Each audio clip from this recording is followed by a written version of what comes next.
Hi guys, welcome back to our video again. So in this video, we want to test ride the Super Tenere XT1200Z.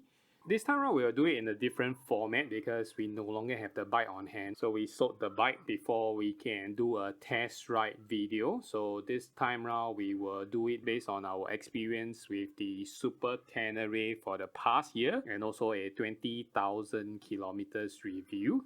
So first off, if you look at the Super Tenere, it's an adventure bike, so it's pretty huge. It's not the largest, it's not the widest, it's not the tallest, but it's pretty huge as compared to a sports or a street bike. So the bike is pretty tall, however the seat height is adjustable. There is two setups, the tall and the shorter one. So if you're using the shorter one, both of your feet should be able to land on the ground pretty easily. So when using the tall seat height, I will need to tiptoe on both feet. But however, once you have a pillion or load, you should be able to touch the ground. So the bike is pretty heavy. It's 260 kilos without the boxes and the pannier. So with that, I think it's maybe 280 somewhere there. Depends on how much item you load it. So on our bike, we actually has a bar riser. The handlebar have been raised up to by 2 cm. With the tall seat height and the bar riser, it's pretty comfortable. So you are just hanging your hands on the handlebar and there's ample of leg room. So you won't feel cramped while riding over a period of time. If you are using the low seat setting, you will feel your knees a little bit cramper as compared. Next, we want to look at the control. So this is a Gen 1. So what's the difference between the Gen 1 and the Gen 2 is that the Gen 2 comes with cruise control, adjustable windshield. The Gen 1 you still be able to adjust, but you need to unscrew it and screw it back, so it's pretty manual. The Gen 2 will have a full digital cluster. The Gen 1 still have partial analog with the tachometer. And LED signal light for the Gen 2, but the Gen 1 is still using light bulb. So other than that, it's pretty much similar.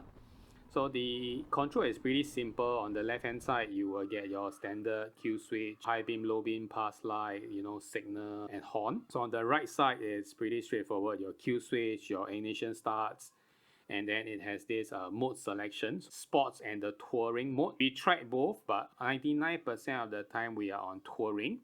So what's so different about the sports modes is that the sports modes give you the full sensitivity of the throttle. So when you're riding on a sport mode, it's a little bit aggressive and pick up faster, so it feels sportier.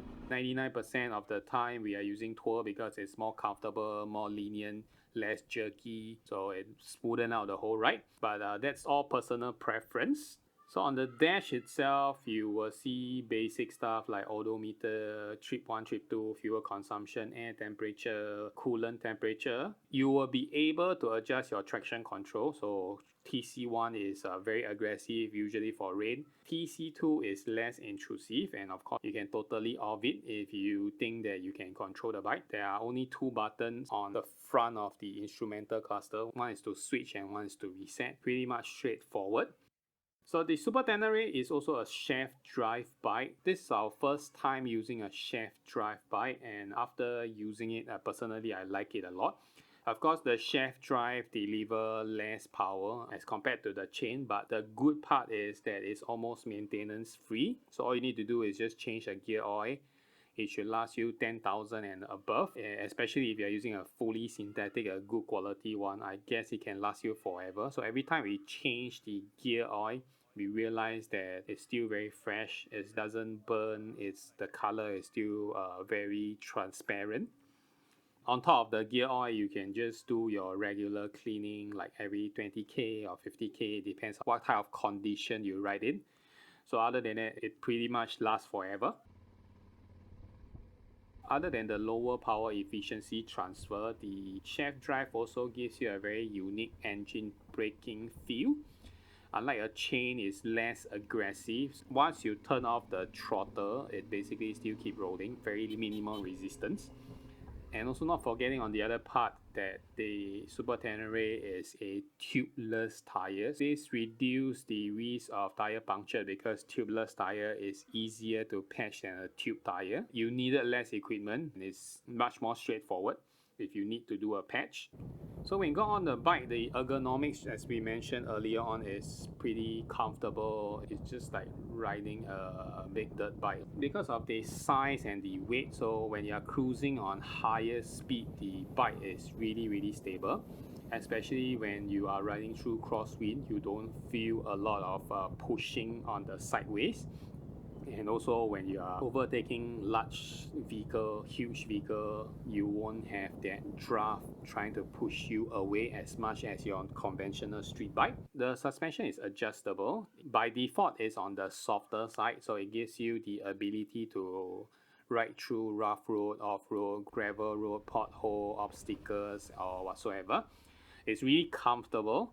So when you're riding through, you're just basically trekking through whatever road condition that you can find. However, if you want a sportier feel, you can actually dial it harder. So it gives you a slightly more aggressive ride, faster response and more road feedbacks, etc. Although the Tenere is heavy, but it's still off-road capable. We tried it on light off-road, trail, gravel road. Nothing too extreme because it's still a very heavy bike. Once you drop it, I think you can bring it up right again once or twice, but anything more than that, especially with the 3-box setup, I think it's really a tough call. Personally, I have dropped it in the car park doing a very tight U-turn, so it's not something that you want to experience very often.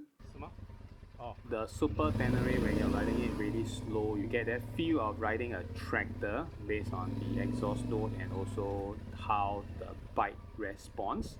So generally the bike is pretty forgiving even if you're on higher gear on a complete stop or whatnot. So once you pull the throttle hard enough, the Super Tenere will still gives you the torque to pull through all obstacles. So it's like a tractor, you see a hump, you just bash through. You are in a steep slope, you just bash through. You want to ride over a curb, you just bash through. So it's that kind of tumbler tracker feel. So even on steep slope, as long as you just pull the throttle, it will definitely bring you to where you want to go.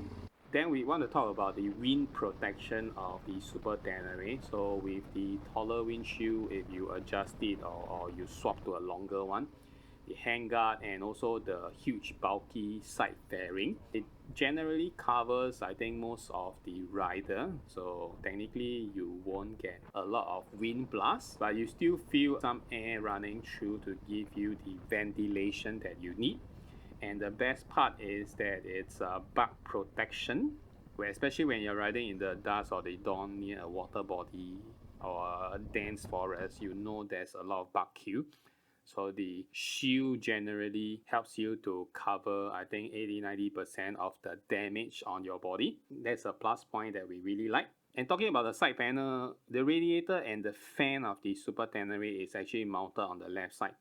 So whenever the thermostat or the fan kicks in, the air is blowing towards the right side. Unlike a conventional bike, the radiator actually blows air to the rider. So in this case, you don't feel a lot of hot air blowing through you, especially when you're riding at slower pace, city ride, congested traffic. That's a part that I really like.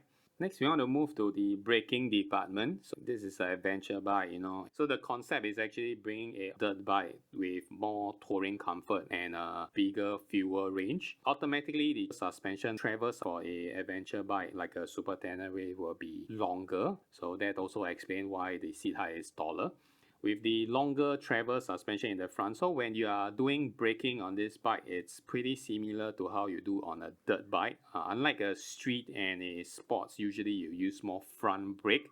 But in this case, I personally use more rear brake than the front, because whenever you squeeze the front brake, the initial bite is good, but however, because of the long travel suspension, it tends to sink in a lot, so you feel the dive. It's a very weird feeling, pretty scary sometimes. The deep dive feeling is something I try to avoid, so that's why I use more rear brake and front brake. I won't use just purely front brake if necessary. But by default, the Super Tenere have a link brake. That means whenever you hit the front brake, the rear brake will automatically apply. But however, most of the Super Tenere have issue with the ABS system, so a lot of rider actually bypass it, so the link brake is no longer there. So the tank is pretty huge, it's about 24 liter. So usually we can use about 360 to 400 kilometers before we need to head to a petrol kiosk to do top up. So on average, the bike runs about 19 kilometers per liter for our cases. But of course, it depends on where you ride. So generally, we found out that the bike is most fuel efficient between 90 to 120. And at this speed, your RPM should not be exceeding 3000 to 3005 RPM. So this is a pretty low RPM as compared to a conventional motorcycle. So if you are riding 150, 160 and above, you will see that the fuel consumption actually drops to like 14, 15, somewhere there. So if you ride really slow, then you will see like 13 to 16 somewhere there. So it largely depends on where you ride, but definitely if you are cruising around 90 to 120, you will see like 24 kilometers per liter. So it's more efficient on a highway cruising. The stock headlight is a little bit too dim to be used alone. So for a weak littered situation, the beam is not bright and doesn't throw far enough for you to see clearly. It's not totally useless, but it's pretty weak, so it requires you to strain your eye a lot if you are riding at night with that light. But of course, you can fix that with an additional auxiliary light or fog light that you can install on the bike. That should solve that problem.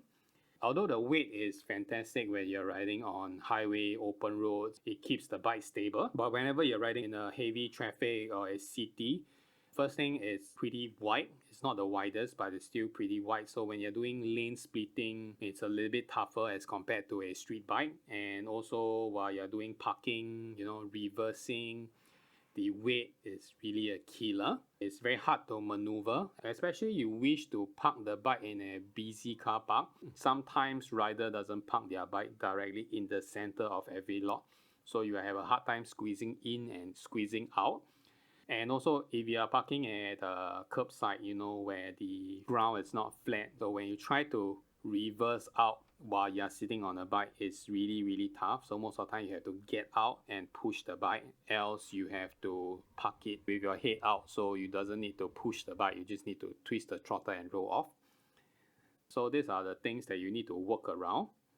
And because the ride height is taller than standard, so getting up and down the bike is pretty tiring if you do it a lot of time within a trip. You really have to raise your foot really high up in order to bring it over the seat. So that's one thing that we don't really like. And the sad news is that Yamaha has already stopped the production for Super Tenere since 2021 because it doesn't meet the new Euro standard. If you are really interested in getting one Super Tenere, you can only find in the pre-owned market. So what we really like about the Super Tenere is a go anywhere bike. So this Super Tenere is the bike that we have used to cover the longest distance within a short period of time. No other bike before we does that, because this bike is really comfortable for both the rider and the pillion.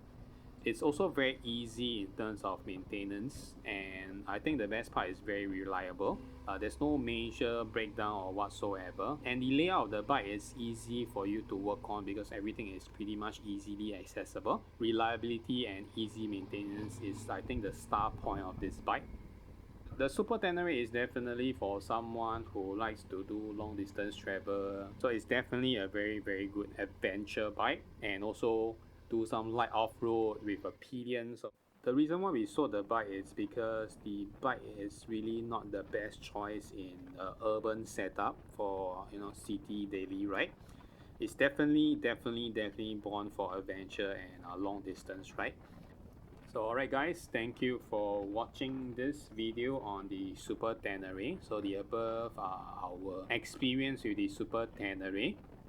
Thank you for watching. Hope to see you on the next one. Bye bye.